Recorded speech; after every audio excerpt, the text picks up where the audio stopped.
Hey friends, it's me, Micah. This is the Homestead Bandwagon. Well, we got the tractor here. Went and got her all fueled up. Got the brush cutter attached on the back. I had a LS tractor brush cutter. It was a 5-foot because we wanted to get in really tight spaces. I realized I'd rather have a 6-foot, so I sold my 5-foot to a guy and I bought this 6-foot. So the LS tractor cutter was made by Bad Boy. This one's made by Woods. So it's a fancy brand name there. That's a Woods Brushbull 72-inch extreme, yada yada yada. This will be the first time I've really used this on a big place. I'm going to a buddy's place to cut down the field, so we'll see how it does.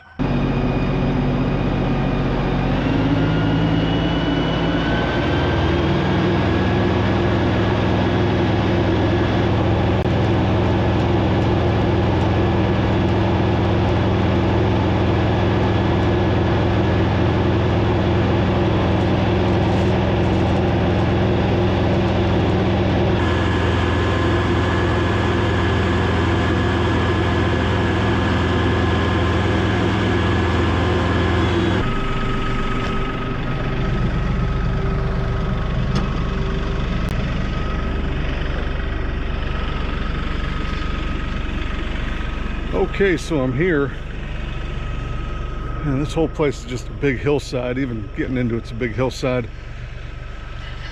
I don't remember how to get into the field, so I got to go figure that out first.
Okay, well, small snag here. I was mowing about, well, I'd say a little over a third of the way done, and we'd bogged down a little bit going through some heavy stuff, and all of a sudden it didn't sound like the mower was spinning no more. And yeah, sure enough, you know, it kind of had stopped mowing a little bit. See right there.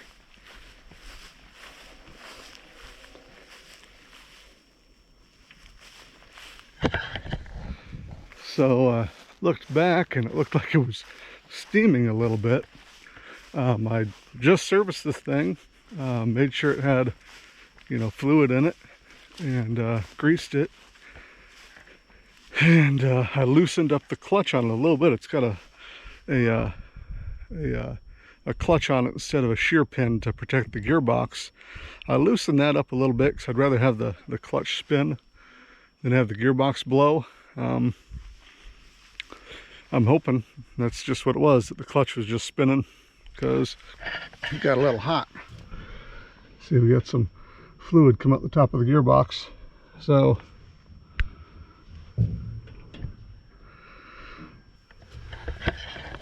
I'm gonna let it cool down. We'll get under the hood here, clean out the radiator screen while I'm waiting for it to cool down, and then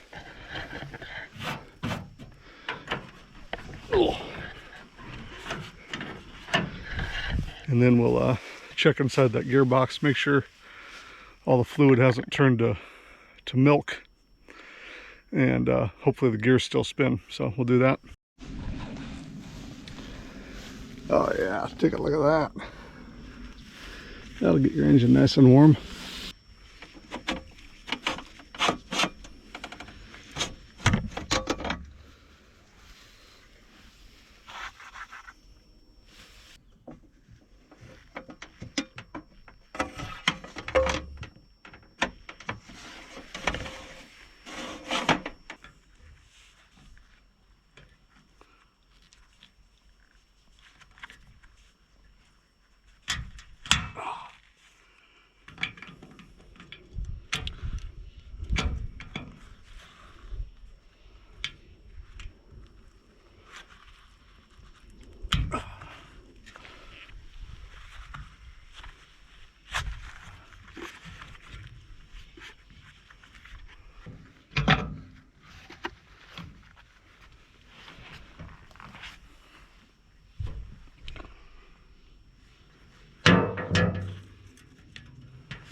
Yeah, it's not good. Yeah, it's either so hot that it like emulsified, I guess, or there was water in there I didn't know about. So we're gonna have to go back to the house and get that out and put some new in, unfortunately.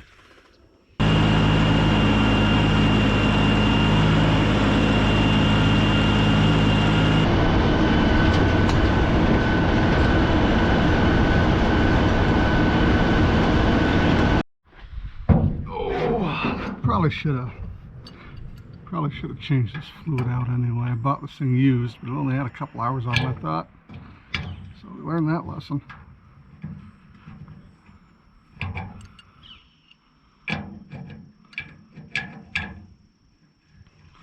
What in the world's going on here?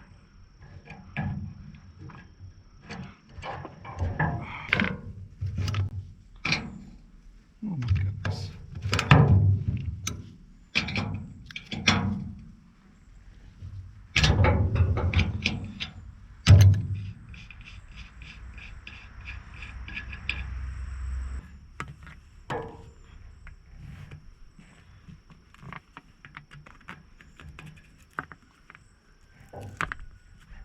Get that stuck in there. You have no batteries?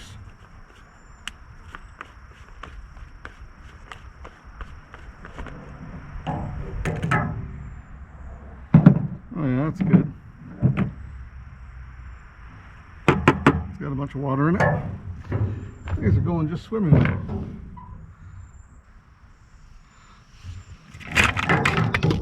Ooh. It's just pretty gross.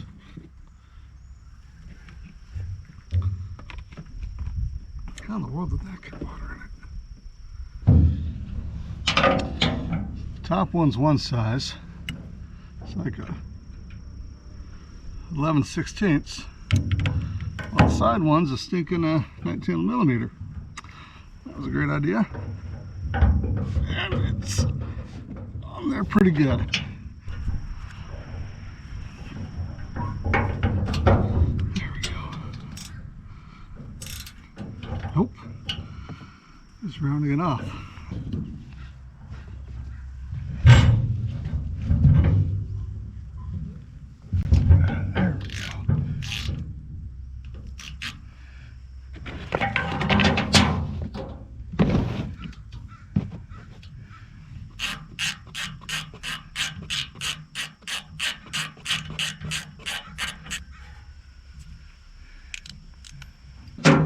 Okay, so that battery powered pump wasn't going to work no more, so I went and grabbed this manual one down at the auto parts store. I thought I had one around here, but I think I threw it away because it got all gross.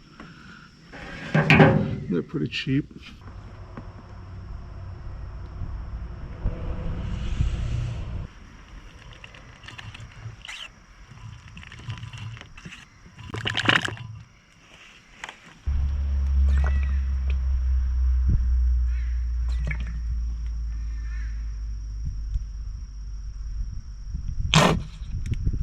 And I found that other manual pump that I couldn't find. So I guess I wasted a drive down to the auto parts shop. There it is. Right next to this other drain pan that I'd been using. There's the new one. So I guess I'll lose them both.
So this is why I like to use a brush cutter and not a flail or a finish mower when we're doing field mowing. I was mowing along. Look at this big old chunk of wood.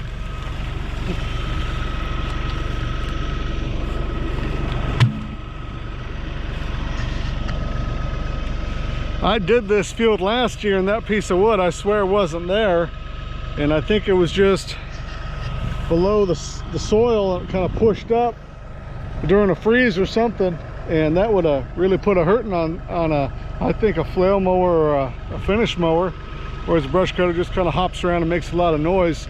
I had a customer, he was out mowing and it was his field, he knew everything that was in it, and he hit a bunch of concrete like 100 feet into his field. Some idiot went 100 feet into his field and dumped a bunch of concrete in it. So you just never know what you're going to find in the grass. That's why I like using a brush mower. All right, let's get back to it.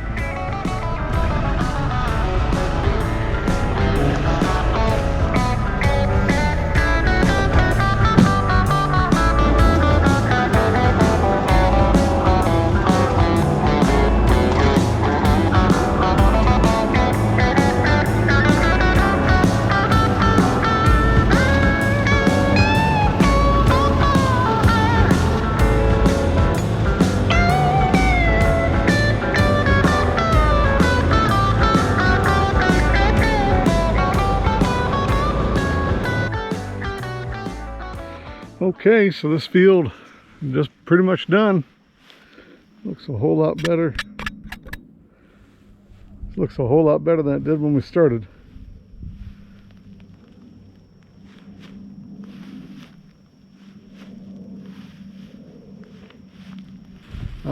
This has rubber belts on the back to control your discharge. It's got them on the front too.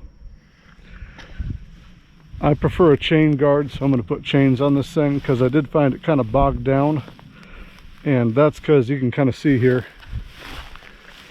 there's material it pulls with it. That's actually metal. That's not even rubber, that's metal. So this needs to come out of here, and this needs to be chains because the material will just stay in there and bog the thing down, and we saw that a lot. And when you bog down, the only thing you can do, it bogged down a lot. When it bogs down, the only thing you can do is either slow down or lift the cutter up. Well, if you lift the cutter up, like if I lifted the cutter up where the tail wheel wasn't quite on the ground, look at how tall this grass is here compared to this. It's like over a foot taller. all through here. So I would have to come through and mow this field twice, because you don't want it that tall. You want to cut it down, not just leave it tall. And the second time mow isn't really that much easier, because not only do you have to mow through the thickest part of the grass again, but you got to mow all the grass you already mowed. So I think it's harder. So all you can do really when you bog down is slow down, and if you're really bogging, lift that mower, let it clear, and then put it back down. But if you have chain guards on the back, it lets it release that material faster, so it don't bog down as much. So that's a change I'd make on that thing. And on the front too, instead of rubber belts, it'll kind of smash down the material, put chain in there so the material can pass through easy. But if something flies out, it'll hit the chains anyway. That's a safety thing. And then I hear a lot of people saying that you shouldn't run with your loader on your tractor when you're mowing. I don't know why they'd say that, because look at all the grasshoppers. First of all, look at all these grasshoppers. The birds are really happy with me right now. But look at all this seed in here. That would have all been in the radiator if I didn't have that loader out there knocking down the seed. So yeah, I run with the loader on when I mow. So okay, I'm just gonna knock down this high stuff real quick. There's a whole upper area up here that's a bunch of blackberries I gotta mow for my buddy, but it's getting late. I want to go make dinner, so we'll do that another time. So I'll just finish this up and go home. Yep. So yeah, new brush cutter, pretty good. Just got to put chain guards on it to stop it from bogging down, and I'm happy I did not blow up the gearbox. All right, we'll see y'all.